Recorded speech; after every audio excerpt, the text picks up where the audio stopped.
John Fitzgerald Kennedy, do solemnly swear I, John Fitzgerald Kennedy, do solemnly swear that you will faithfully execute the office of President of the United States that I will faithfully execute the office of President of the United States and will, to the best of your ability, and will, to the best of my ability, preserve, protect, and defend the Constitution of the United States. preserve, protect, and defend the Constitution of the United States. So help you God. So help me God.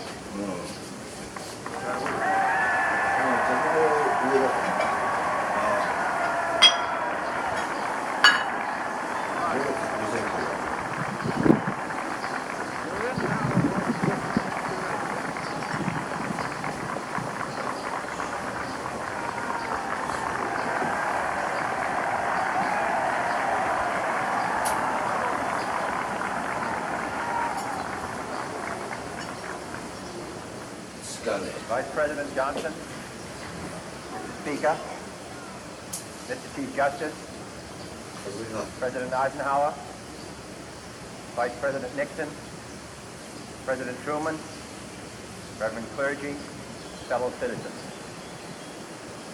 We observe today not a victory of party, but a celebration of freedom, symbolizing an end as well as a beginning, signifying renewal as well as change. For I have sworn before you and Almighty God the same solemn oath our forebears prescribed nearly a century and 3/4 ago. The world is very different now, for man holds in his mortal hands the power to abolish all forms of human poverty and all forms of human life. And yet the same revolutionary beliefs for which our forebears fought are still at issue around the globe. The belief that the rights of man come not from the generosity of the state, but from the hand of God. We dare not forget today that we are the heirs of that first revolution.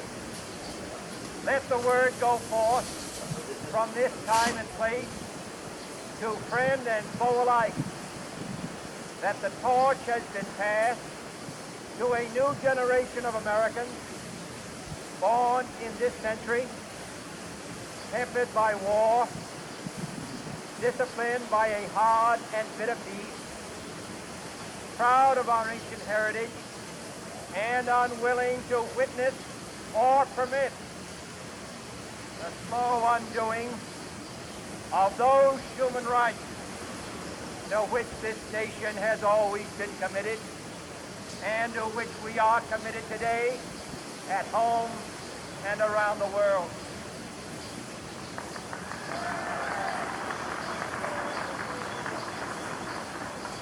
Let every nation know, whether it wishes us well or ill, that we shall pay any price, bear any burden, meet any hardship, support any friend, oppose any foe to assure the survival and the success of liberty.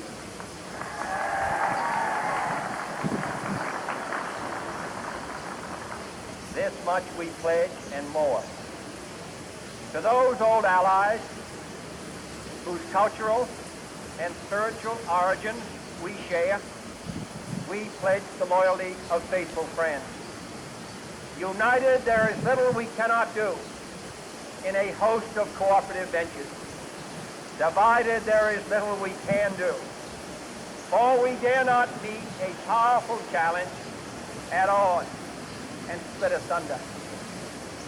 To those new states whom we welcome to the ranks of the free, we pledge our word that one form of colonial control shall not have passed away merely to be replaced by a far more iron tyranny.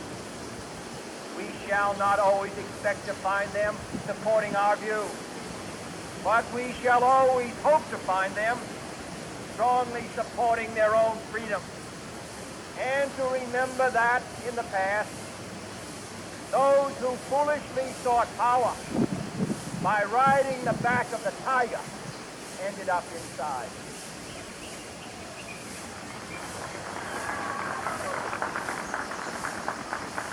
To those people in the huts and villages of half the globe, struggling to break the bonds of mass misery, we pledge our best efforts to help them help themselves. For whatever period is required, not because the communists may be doing it, not because we seek their votes, but because it is right.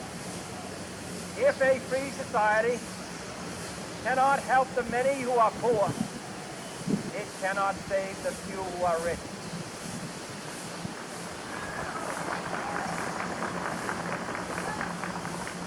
To our sister republics, south of our border, we offer a special pledge to convert our good words into good deeds, in a new alliance for progress, to assist free men and free governments in casting off the chains of poverty. But this peaceful revolution of hope cannot become the prey of hostile powers. Let all our neighbors know that we shall join with them to oppose aggression or subversion anywhere in the Americas. And let every other power know that this hemisphere intends to remain the master of its own house.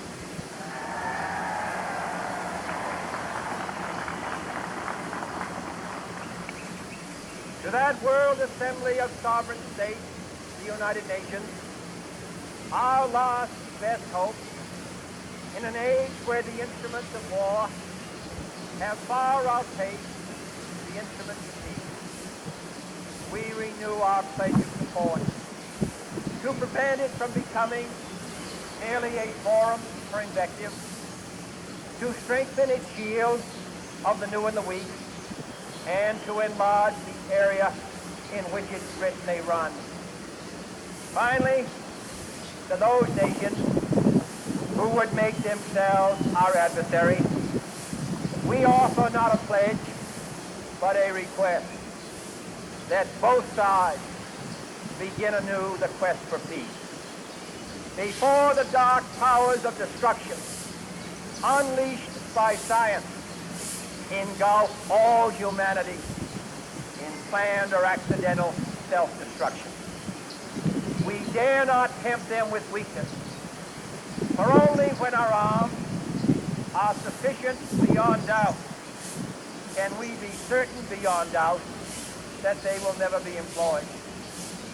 But neither can two great and powerful groups of nations take comfort from our present course, both sides overburdened by the cost of modern weapons, both rightly alarmed by the steady spread of the deadly atom, yet both racing to alter that uncertain balance of terror that stays the hand of mankind's final war. So let us begin anew, remembering on both sides that civility is not a sign of weakness, and sincerity is always subject to proof. Let us never negotiate out of fear, but let us never fear to negotiate.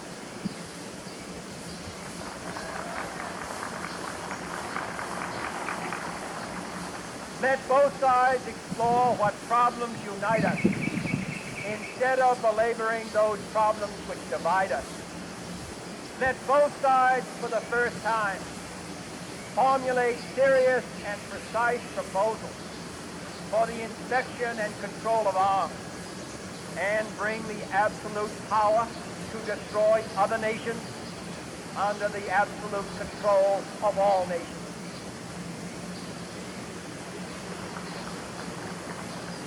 Let both sides seek to invoke the wonders of science instead of its terrors.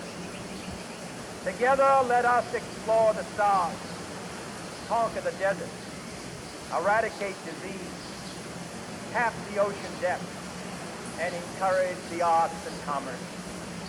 Let both sides unite to heed in all corners of the earth the command of Isaiah to undo the heavy burden and let the oppressed go free. And if a beachhead of cooperation may push back the jungle of suspicion, let both sides join in creating a new endeavor, not a new balance of power, but a new world of law, where the strong are just, and the weak secure, and the peace preserved. All this will not be finished in the first 100 days, nor will it be finished in the first 1,000 days, nor in the life of this administration, nor even perhaps in our lifetime on this planet. But let us begin.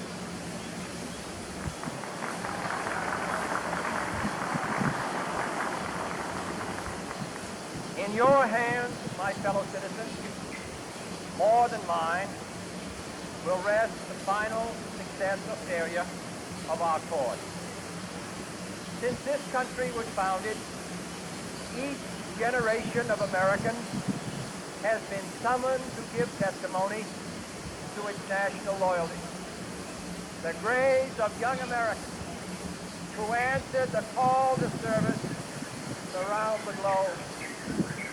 Now the trumpet summons us again, not as a call to bear arms, though arms we need, not as a call to battle, though in battle we are, but a call to bear the burden of a long twilight struggle, year in and year out, rejoicing in hope, patient in tribulation, a struggle against the common enemies of man, tyranny, poverty, disease, and war itself. Can we forge against these enemies a grand and global alliance, north and south, east and west, that can assure a more fruitful life for all mankind? Will you join in that historic effort?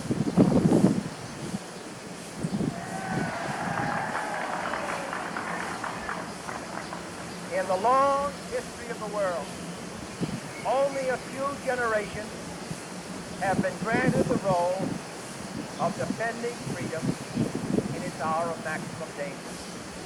I do not shrink from this responsibility. I welcome it.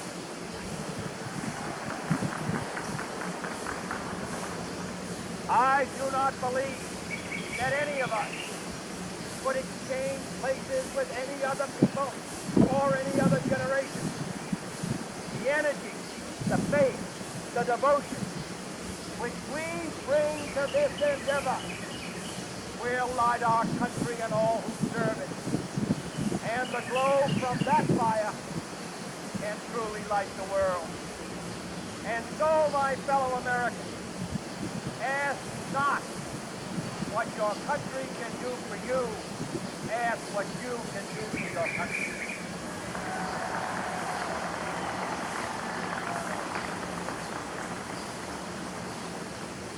My fellow citizens of the world, ask not what America will do for you, but what together we can do for the freedom of man.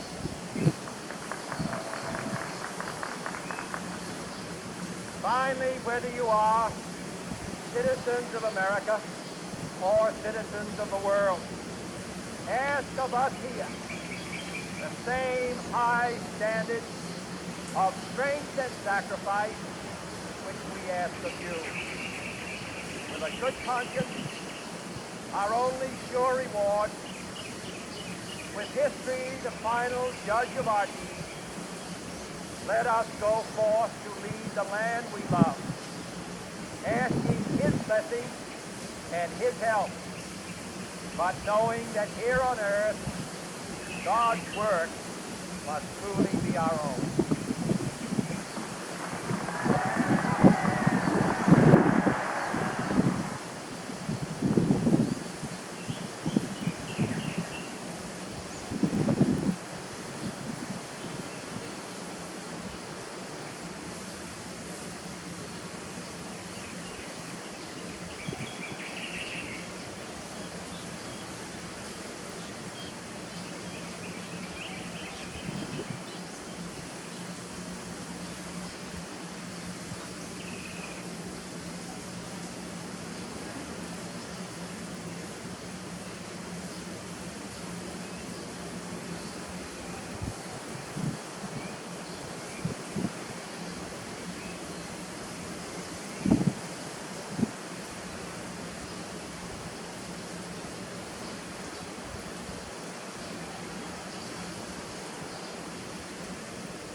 States.